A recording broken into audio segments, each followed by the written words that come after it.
প্রস্তুতি ছাড়াই ব্যাংক একীভূত করা হচ্ছে, যা মোটেও ভালো প্রক্রিয়া নয়।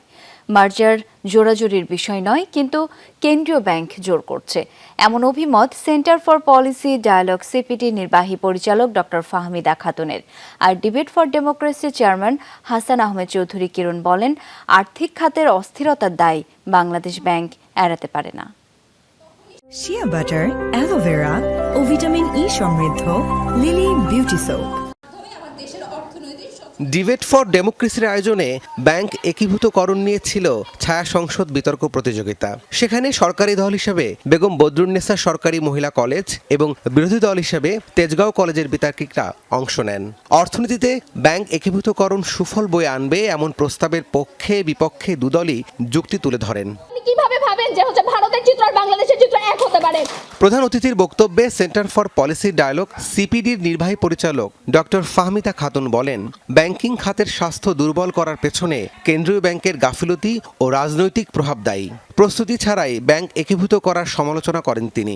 আজকে যে 61টি ব্যাংক, সেটা কি বাংলাদেশের অর্থনীতির জন্য এতগুলি ব্যাংকের প্রয়োজন আছে?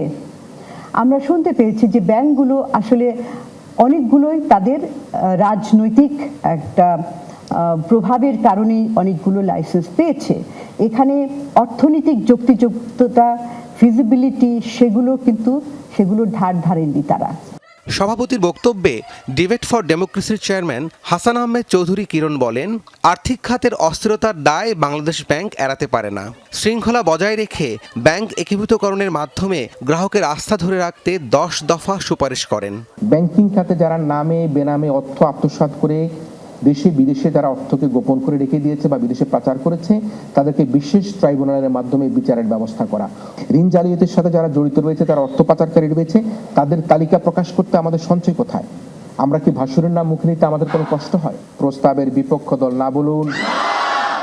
পরে সরকারি দলকে পরাজিত করে বিজয়ী হন তেজগাঁও কলেজের বিতার্কিকরা।